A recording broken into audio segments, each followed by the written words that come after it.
Buenas tardes, hermanos. Soy el hermano Manuel de la Iglesia de Cristo Pan de Vida. En esta tarde vamos a compartir la palabra del Señor, dándole gracias primeramente a Dios por su palabra, por su presencia. Señor, te damos gracias porque tú estás en medio nuestro, tú estás en medio de tu pueblo, Señor. Te pedimos, Padre, que tu palabra quede sellada en el corazón de cada uno de los hermanos, en cada uno de los que vean este video, de los que escuchen, Señor, que tú cumplas tu propósito y tu plan con cada uno de nosotros, con tu pueblo, Padre amado, porque tú estás sobre nosotros, Señor. Tú cuidas de tu pueblo y de tu remanente. Así que te damos gracias, Señor, por este hermoso día, por tu presencia, por tu espíritu, y que seas tú hablando a través de mi vida, Señor, para que tú cumplas tu propósito y tu plan. Te damos toda la gloria y toda la honra, Señor, en este día. Amén. Primeramente vamos a hacer una breve introducción de la palabra, de lo que les voy a compartir. La palabra que vamos a compartir habla sobre cuando nos enaltecemos, o el orgullo, o la soberbia, o la arrogancia, o la vanidad, o la egolatría. ¿Quién no conoce a personas o hasta familiares, amigos, conocidos en la faz laboral, en lo social, en lo cultural, en lo político? Siempre ha existido y va a seguir existiendo personas que son orgullosas, arrogantes, quizás por el puesto que ocupan, quizás por su riqueza, por sus posesiones materiales. Esto es algo que a Dios le desagrada. Dios detesta al orgullo, la soberbia y la arrogancia. Recordemos que esto viene de Satanás, porque él es el ángel caído. Él quería poder, quería reinar y quería ser más que Dios. Quiso ser más que Dios y fue expulsado del cielo. Y después tenemos a Adán y Eva, que fueron tentados y la serpiente le dijo: si comen de esa fruta, de ese árbol que Dios le había prohibido, iban a tener conocimiento del bien y del mal, y que se le iba a abrir los ojos. Y ellos quisieron ser como Dios. Esa es la esencia de este pecado o de esta desobediencia, que es el orgullo. Esa es la esencia, la naturaleza, de siempre creernos que somos un poco más que el resto. Y no nos damos cuenta que nos lleva muchas veces a la destrucción, no nos damos cuenta de que nos enferman. Y todos conocemos personas que han cambiado su forma de vivir, su forma hasta de hablar, de caminar, producto de la arrogancia y del orgullo. Y a Dios no le agrada. En lo espiritual, a los hijos de Dios, los cristianos tenemos que tener cuidado, mucho cuidado. Si nosotros preguntáramos cuál es el hueso más largo del cuerpo humano, todos sabemos que es el fémur. Pero hay un hueso en lo espiritual que va de la mollera hasta la planta de los pies, que es el hueso del orgullo. Y ese hueso necesita ser quebrado, tiene que ser quebrado, porque no puede permanecer entero, porque nosotros necesitamos humillarnos ante Dios. Y si ese hueso está entero y no fue quebrado, nunca vamos a poder someternos o reconocer a Dios por lo que Él es. Entonces, Dios necesita quebrar ese hueso, necesita quebrar la soberbia, la arrogancia que tenemos todos y que tenemos que controlar, porque el orgullo lo tenemos todos. Yo no puedo decir, no, yo no tengo orgullo, no, todo ser humano lo tiene, porque el orgullo no muere, pero sí lo podemos controlar. ¿Y cómo? Por medio de Dios. Nosotros no podemos a veces evitar los malos pensamientos, pero sí hay que sacarlos. No dejar que se alojen en el corazón. Vienen a la mente, hay que sacarlos, no dejarlo que se alojen. Porque eso puede producir orgullo, envidia, enojo, enfado, soberbia, todas esas cosas que a Dios no le agrada y que obviamente nos pueden llevar a la destrucción. Lo que nosotros vamos a compartir es el libro de Daniel. Y acá en el capítulo 4, los primeros 4 capítulos del libro de Daniel, habla sobre el rey Nabucodonosor. Y acá vamos a ver la historia de un hombre orgulloso, soberbio, pero también vamos a ver el resultado, a qué lo llevó, a que Dios lo humilló y lo quebró, hasta que él reconoció quién era Dios. En el primer capítulo de Daniel habla sobre la invasión a Jerusalén y Judea, y cuando los judíos fueron deportados, cuando lo llevaron también a Daniel cautivo y a sus 3 compañeros. En el capítulo 2 habla sobre el sueño que tuvo el rey Nabucodonosor, que fue de la estatua, que era de oro, de bronce, de plata y de barro cocido. En esa oportunidad, Nabucodonosor llamó a sus astrólogos, a sus sabios, a sus magos, hechiceros, todo lo que él tenía de ocultismo en el palacio, para que le dijeran qué era lo que había soñado y cuál era la interpretación. Ninguno pudo hacerlo. Daniel, porque Dios se lo reveló, Dios le reveló lo que había soñado el rey, más la interpretación del sueño. Y Daniel lo pudo hacer. Así que en el capítulo 2 vemos que Nabucodonosor termina alabando a Dios, al Dios de Daniel. Y a Daniel lo pone como gobernador de la provincia, como jefe de todos los sabios, y a sus compañeros los pone como encargado de todos los asuntos de la provincia. En el capítulo 3, Nabucodonosor hizo una estatua de 27 metros de alto, de oro, y habían decretado que cuando sonara algún instrumento, todas las personas, todas, no importaba qué raza, qué religión, todos debían postrarse y adorar. Y los 3 compañeros de Daniel no lo hicieron, así que fueron llevados ante el rey. Imaginemos que Nabucodonosor era el rey más poderoso de la tierra. El imperio más grande era gobernado por él. O sea que no se postraran ante él era una ofensa. Pero Cedrac, Mesac y Abednego dijeron: nosotros tenemos un solo Dios a quien postrarnos y no nos vamos a postrar ante usted. Y no se postraron y fueron llevados al horno ardiente. Todos conocemos la historia. El milagro sorprendente, lo maravilloso y lo sobrenatural, como Dios los rescató. Y dice que cuando salieron ni siquiera tenía olor a humo ni en la ropa ni en los cabellos. Y todos fueron testigos, hasta el mismo rey. Así que en el capítulo 3, Nabucodonosor también terminó alabando y adorando al Dios de Daniel, dándole gloria. En el capítulo 4, no se sabe bien cuántos años pasaron del capítulo 3 al 4, pero es como que el rey seguía enaltecido. Él seguía orgulloso y amándose a sí mismo por su poder y por su riqueza. Todos sabemos que la Biblia nos enseña a que el que se exalta a sí mismo será humillado. No podemos enaltecernos por nada, porque todo proviene de Dios. Y en el capítulo 4, Dios le da un sueño y visiones a Nabucodonosor, en donde le advierte y le dice que si no se humilla y que si no reconoce que lo que tiene y lo que es proviene del Dios de los cielos, va a ser castigado. Y lamentablemente para Nabucodonosor fue lo que pasó, porque él siguió en su postura.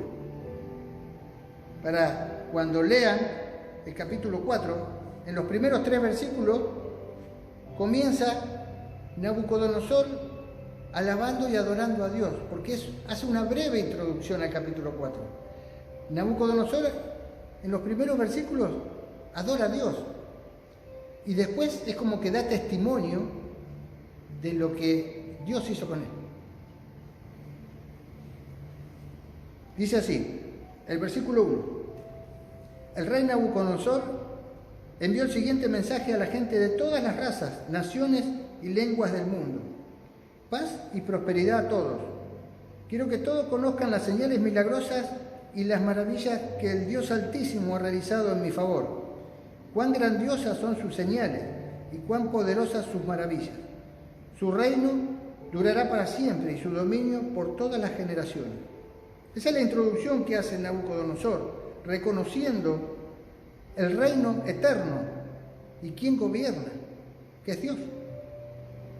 Y después, del versículo 4 en adelante, es cuando él comienza a dar testimonio de su propia humillación, por haber sido orgulloso, arrogante y soberbio. Dice, yo Nabucodonosor vivía en mi palacio con comodidad y prosperidad.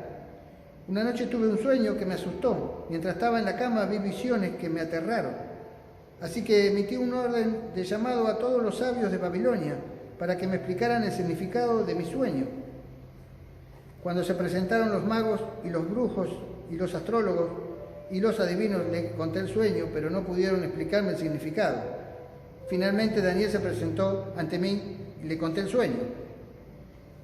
Si nosotros leemos, vemos que vuelve a ser, porque este es el segundo sueño. O sea, en el capítulo 2 tuvo el primer sueño. Y hizo exactamente lo mismo. Él sabía que Daniel, primero, él lo había nombrado jefe de los sabios. ¿Por qué no lo llamó a Daniel? ¿Por qué llama a sus astrólogos, a sus adivinos y a sus magos?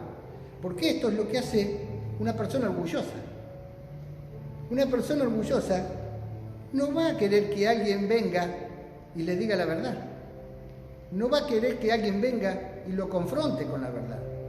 Entonces, ¿a quién llama? A sus aliados, a lo que le van a decir lo que él quiere escuchar. Eso es un orgulloso, porque no quiere ser confrontado. Pero acá vemos que ellos no pudieron decirle el significado del sueño. Viene Daniel y el rey le cuenta lo que soñó. Pero vamos a leer a partir del versículo 19 porque se repite el sueño. Entonces, directamente vamos a hablar de versículo 19 en adelante, que Daniel acá ya le da la interpretación del sueño. Dice, al oír el relato, Daniel, también llamado Belsasar, se quedó agobiado por un rato. En algunas versiones de la Biblia dice que por espacio de 1 hora. Se quedó atemorizado por el significado del sueño. Entonces el rey le dijo a Belsasar, no te alarmes por el sueño y lo que significa. Había que decir el significado, la interpretación del sueño. No era nada bueno decírselo al rey más poderoso de la tierra. Belsasar respondió, mi señor, quisiera que los sucesos anticipados en este sueño ocurrieran a sus enemigos y no a usted.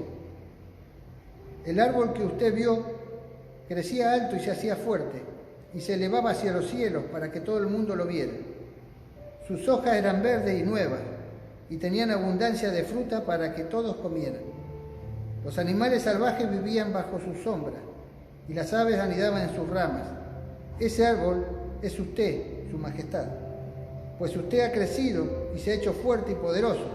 Su esplendor llega hasta el cielo y su gobierno hasta los confines de la tierra. Luego usted vio un mensajero, un santo que descendía del cielo y decía, talen el árbol y destrúyanlo, pero dejen en la tierra el tocón con las raíces, sujeto con una faja de hierro y bronce, y rodeado por la hierba tierna. Que lo moje el rocío del cielo, que viva con los animales del campo durante 7 periodos de tiempo. Esto es lo que significa el sueño, su majestad, y lo que el Altísimo ha declarado que le sucederá a mi señor, el rey. Usted será expulsado de la sociedad humana y vivirá en el campo con los animales salvajes. Comerá pasto como el ganado y el rocío del cielo lo mojará. Durante 7 periodos de tiempo vivirá de esta manera hasta que reconozca que el Altísimo gobierna los reinos del mundo y los entrega a cualquiera que él elija. Sin embargo, quedaron en la tierra el tocón y las raíces del árbol. Esto significa que usted recibirá nuevamente el reino, cuando haya reconocido que es el cielo el que gobierna. Rey Nabucodonosor, por favor acepte mi consejo. Deje de pecar y haga lo correcto. Apártese de su perverso pasado y sea compasivo con los pobres. Quizás entonces pueda seguir prosperando. Otra vez acá vemos, como siempre y como hasta el día de hoy, la misericordia de Dios, porque Dios no lo destruyó por completo. Dios dice, talen el árbol y destruyanlo, pero dejen en la tierra el tocón con las raíces. Eso significa que si dejamos la raíz va a volver a florecer el árbol. Y dice, sujeto con una faja de hierro y bronce. ¿Por qué? Porque mientras durara este periodo de tiempo, nadie iba a tocar su reinado. Era como que Dios dijo, bueno, te lo resguardo hasta que reconozcas quién gobierna. Y Daniel se atreve a darle un consejo, que se arrepintiera y que se humillara y que dejara sus malos caminos, que dejara sus pecados. ¿Sí? En el versículo 28 sigue y dice el cumplimiento del sueño. Sin embargo, todas estas cosas le ocurrieron al rey Nabucodonosor. 12 meses más tarde, el rey caminaba sobre la terraza del palacio real en Babilonia y mientras contemplaba la ciudad dijo, miren esta grandiosa ciudad de Babilonia. Yo edifiqué esta hermosa ciudad con mi gran poder para que fuera mi residencia real a fin de desplegar mi esplendor majestuoso. 12 meses, desde que Dios le dio la advertencia, pasaron 12 meses, tuvo 12 meses para arrepentirse, no lo hizo. Dios advierte, Dios nos avisa, siempre. Y él no salió de su orgullo y no se movió de su arrogancia. Y yo acá subrayé, porque esto es lo que hace una persona orgullosa. Yo edifiqué mi gran poder, mi residencia real y mi esplendor majestuoso. Ese es el lugar que se pone una persona soberbia, que reconoce que todo lo que tiene fue producto de su esfuerzo y no de Dios. Mientras estas palabras aún estaban en su boca, se oyó una voz desde el cielo que decía, Rey Nabucodonosor, este mensaje es para ti. Ya no eres gobernante de este reino, serás expulsado de la sociedad humana, vivirás en el campo con los animales salvajes y comerás pasto como el ganado. Durante 7 periodos de tiempo vivirás de esta manera hasta que reconozcas que el Altísimo gobierna los reinos del mundo y lo entrega a cualquiera que él elija. En ese mismo momento se cumplió la sentencia y Nabucodonosor fue expulsado de la sociedad humana. Comió pasto como el ganado y lo mojó el rocío del cielo. Vivió de esa manera hasta que el pelo le creció tan largo como las plumas de las águilas y las uñas como las garras de un ave. Hermano, Dios quiebra el orgullo de quien sea. Nabucodonosor era el rey más poderoso de la tierra, el imperio más grande. Dios quiebra el orgullo de quien quiera. Dios humilla, te lleva a una crisis, a una tremenda crisis, para que recapacite y para que entienda que todo es de Él. Versículo 34 dice, cuando se cumplió el tiempo, yo, Nabucodonosor, levanté los ojos al cielo, recuperé la razón, alabé y adoré al Altísimo y di honra a aquel que vive para siempre. Se volvió un adorador, Nabucodonosor, porque tuvo que humillarlo Dios, para que él entrara en razón, porque el orgullo te enferma. Nosotros imaginamos, fue humillado hasta lo último, porque Nabucodonosor, imaginamos, las mejores vestimentas, las mejores telas, quizás los mejores perfumes, no sé, y terminó como un animal. Su palacio con todas sus comodidades, dicen que él era un gran arquitecto, se habla hasta el día de hoy de los jardines colgantes de Babilonia, que eran una de las 7 maravillas del mundo antiguo. O sea que no era no inteligente, era un hombre preparado. Terminó con una mente animal. Sus comidas, imaginamos, las mejores comidas, mejores frutos, mejores verduras, mejores vinos. Terminó comiendo hierba. Terminó al rocío, a la intemperie. Terminó sin reinado, no pudiendo gobernar a nadie porque terminó en 4 patas. Su inteligencia ya no estaba, porque Dios lo llevó a la humillación total, porque no quería entender. Y el orgullo le hizo perder la razón a este hombre. Por eso dice, cuando recuperé la razón, alabé y adoré al Altísimo. Dice, su dominio es perfecto y eterno es su reino. Todos los hombres de la tierra no son nada comparado con Él. Nada somos, hermano. Nosotros somos así de finito ante Dios. No somos nada. Para Dios somos valiosos, sí, porque somos su creación. Pero ante Él no somos nada, somos nada. No somos nada. Él hace lo que quiere entre los ángeles del cielo y entre la gente de la tierra. Nadie puede detenerlo ni decirle, ¿por qué haces estas cosas? Su voluntad, la voluntad de Dios, se cumple en el cielo. La voluntad de Dios se cumple en la tierra. Y la voluntad de Dios se cumple con todos los habitantes de la tierra. Nadie puede detener la mano de Dios. Nadie puede detener la voluntad de Dios. Nadie puede parar el propósito o el plan de Dios. ¿Quién puede decirle algo a Dios? El vaso de barro le va a decir al alfarero, ¿por qué me hiciste un adorno? ¿Por qué me hiciste un instrumento vil? No, el alfarero es Dios.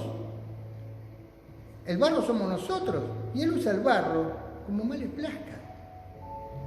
Usa el barro de la manera que a Él le plazca. Hace un vaso, una vajilla, lo que a Él le plazca, porque Él es el alfarero. ¿Y quién puede jactarse ante Él? Nadie, porque no somos nada. Cuando recobré la razón, también recuperé mi honra, mi gloria y mi reino. Mis asesores y nobles me buscaron, y fue restituido como cabeza de mi reino, con mayor honra que antes. Ahora yo, Nabucodonosor, alabo, glorifico y doy honra al Rey del cielo. Todos sus actos son justos y verdaderos y es capaz de humillar al soberbio. Hermano, esta es la humillación y Dios le restituyó el reino y le dio mayor honra. Porque Nabucodonosor entendió, se arrepintió verdaderamente. Hay muchos personajes bíblicos que han pasado por situaciones iguales. El faraón, en Éxodo 15, un hombre soberbio, que se creía autosuficiente, prepotente. ¿Cómo terminó? No escuchó la voz de Dios, no escuchó los mensajes de Dios, no quería liberar al pueblo de Israel, no le importó las plagas. El faraón, los generales, sus caballos, sus carros de guerra, terminaron todos hundidos y ahogados en el Mar Rojo. O sea que el orgullo de un hombre trajo destrucción en cadena. El Salmo 16, 18 y 19 dice que el orgullo va delante de la destrucción y la arrogancia antes que la caída. Es preferible vivir humildemente con el pobre que no compartir el botín con los orgullosos. Mateo 5.3, las bienaventuranzas, la primera bienaventuranza, dice, Dios bendice a los pobres de espíritu, Dios bendice al humilde de espíritu, porque ellos entienden que tienen que depender de Él y el reino de los cielos les pertenece. ¿De qué podemos jactarnos? Goliat, 3 metros, campeón filisteo, orgulloso de su físico, de su grandeza, su soberbia. Él vino del mundo con lanza, con espada, con jabalina, como decimos en el mundo, a prepotear al ejército de Israel. Se reía de David. Y David le dijo, tú vienes con espada, con lanza y jabalina, mas yo vengo con Jehová de los ejércitos. ¿Y en qué terminó el orgullo de 3 metros y músculo y armadura? Terminó muerto con una piedrita. Eso es lo que hace Dios. Te exaltás, Dios te humilla. Te exaltás solo, Dios te humilla. 2 de Corintios 18 dice, ¿de qué sirven los elogios propios? Que yo me elogie a mí mismo. ¿De qué sirve? No sirve de nada. El elogio debe provenir de Dios. Pero muchas veces no lo entendemos. Saúl, el rey Saúl, cuando estaba en Gilgal, la orden de Dios era esperar al profeta Samuel para hacer el sacrificio. Él, en su ego, lo llevó a la soberbia y a la desobediencia, y no, estaba apurado, lo hizo el sacrificio él, y desobedeció, por su ego. Y muchas veces el orgullo lo escondemos detrás de la santidad, y lo hice para que Dios le agrade, y lo hice porque seguramente a Dios le iba a gustar. Y escondemos el orgullo detrás de la santidad, pero no obedecemos a Dios. El rey Saúl no lo obedeció a Dios. Esa no era la orden de Dios. Y tuvo sus consecuencias. Hay muchos personajes bíblicos. Algunos se han arrepentido, otros no tanto. Pero Jesús nos enseñó a ser humildes y mansos de corazón, y que teníamos que aprender de Él. Aprendan de mí, dijo el Señor. Pero nosotros confundimos la humildad. Porque el orgullo pareciera que nos puede. La persona orgullosa lo único que quiere es hablar de él. Si nunca ustedes hablaron con un orgulloso, bueno, yo les puedo decir que hablar con un orgulloso es hablar solamente de esa persona. Él habla de él. Y se va contento después porque se habló de él. Eso es el orgulloso. La soberbia, la arrogancia produce desobediencia y produce rebeldía. Desobediencia, porque son dos cosas diferentes. Desobediencia, que es cuando alguien te dice, no hagas esto, y lo haces. Y la rebeldía es que producto de tu soberbia, de tu ego, y vos decís, yo lo hago igual. Y bueno, y las consecuencias las veremos después. Yo quiero que se haga así, y así se hace, como un nene caprichoso. Eso hace el soberbio, y no respeta a Dios. Un soberbio rebelde no se puede adaptar a un cuerpo, no se puede adaptar a un organismo, no se puede adaptar a un sistema. ¿Por qué? Porque cuando vos estás dentro de un sistema, de un cuerpo, tenés que seguir el curso del cuerpo, tenés que seguir directivas, tenés una autoridad. Si alguien dice que no, es no. Pero no hacer las cosas con tu ego. No reconocemos de quién es Dios. No le damos gracias a Dios. Humildad es reconocer quién es Dios y reconocer quién somos nosotros. Si nosotros nos ponemos a pensar, Dios igual a santo, a perfecto, a majestad, a sobrenatural, amor eterno, vida eterna, tenemos un montón de cosas de decir de Dios. Ahora pongamos nuestro nombre abajo. Nuestro nombre igual ¿a qué? A pecador. A que cometemos errores, a que cometemos faltas, iniquidades, tenemos malos pensamientos y nos queremos poner a la altura de Dios.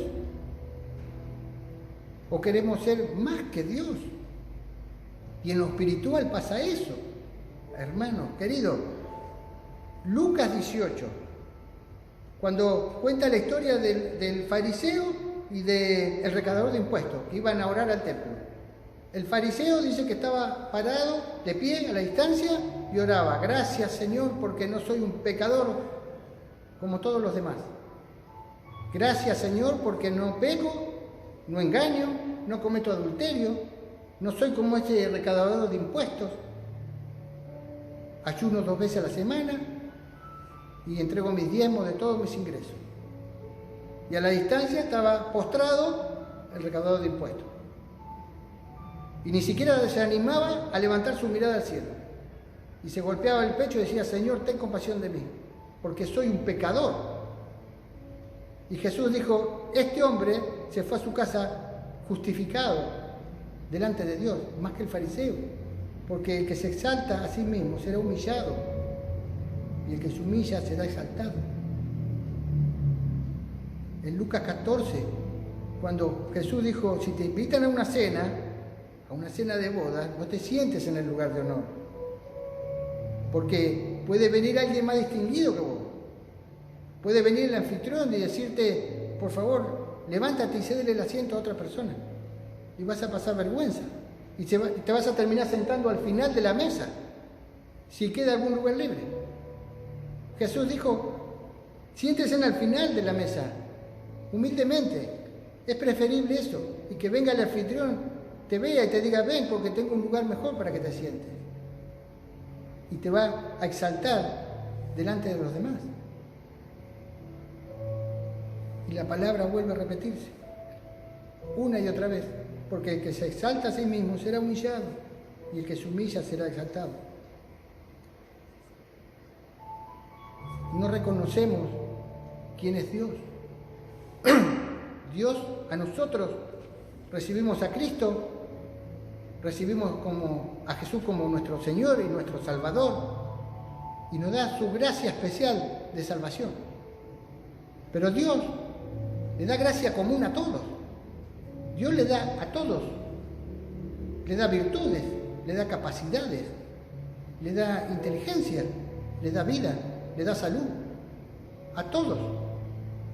La gracia común es cuando dice la palabra, Dios hace salir su sol sobre malos y sobre buenos. Hace caer su lluvia sobre justos e injustos.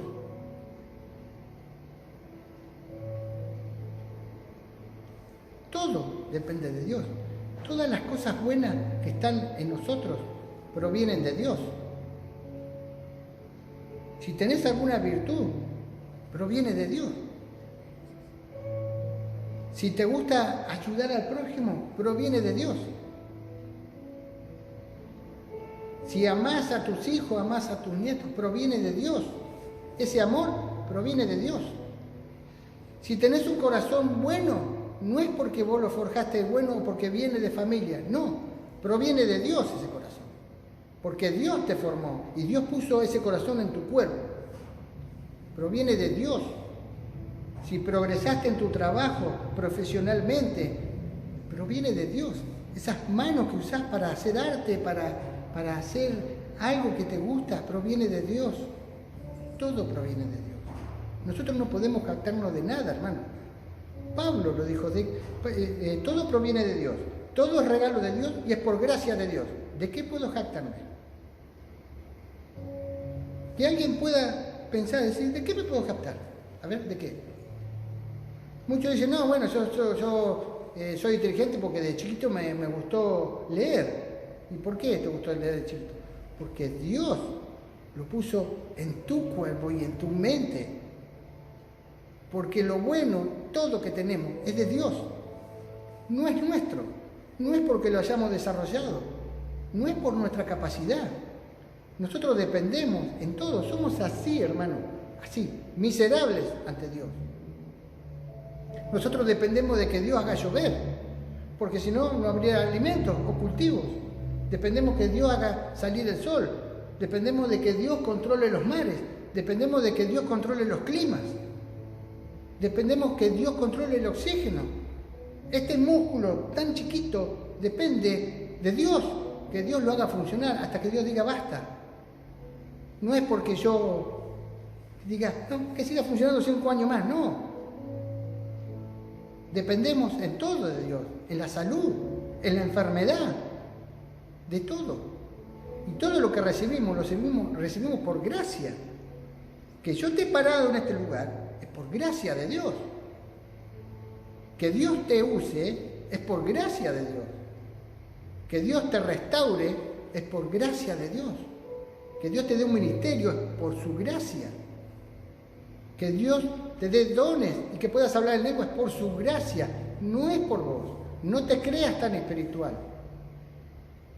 porque comienza el orgullo, la soberbia y la arrogancia. Entonces, ¿cuál es la Babilonia que a nosotros nos está controlando? Eso tenemos que ver. ¿Cuál es, como decía la palabra, el balcón que salimos como Nabucodonosor, el balcón del palacio y decimos, wow, qué inteligente que soy, wow, la verdad que predico re bien, wow, ese entendimiento que tengo de la palabra? ¿Cuál es la Babilonia que nos está dominando? Tenemos que depender de Él, porque todo viene por Él. La salvación es por su gracia. El llamado nuestro es por su gracia. Él nos ama, pero tenemos que depender de Él y no ser orgullosos, no ser soberbios con otro hermano, porque quizás es menos inteligente. Si vos sos más inteligente que tu hermano, dale gracias a Dios y tené misericordia de tu hermano, porque Dios te dio la inteligencia a vos. Todo lo que somos, todo lo que tenemos, es de Dios. Proviene de Dios. Y es por su gracia. No podemos jactarnos de nada, hermano. No te jactes, que no te tome el orgullo, que no te tome la soberbia, que ese hueso lo pueda quebrar Dios, porque no es de Dios, no es bueno, te lleva a la destrucción. El egocéntrico o la egolatría o el orgulloso no ve su propia enfermedad, muchas veces no la ve. Todo el resto lo puede ver en una persona, pero en la misma persona le cuesta mucho. Entonces, ¿qué tenés que hacer? Humillarte ante Dios todos los días y depender por medio de la oración de Dios. Depender por medio de la oración de Dios significa que dependés de Él, que todo viene de Él, que no es por vos, no es porque sos muy estudioso, no es porque no es por tu capacidad, no, tu dependencia está sometida a Dios. Entonces tenemos que tener cuidado, hermano, que Dios nos pueda corregir, su palabra nos corrige, Dios nos exhorta. ¿Por qué? Porque nosotros nos desviamos enseguida. Debemos ser corregidos y exhortados continuamente, porque somos nada.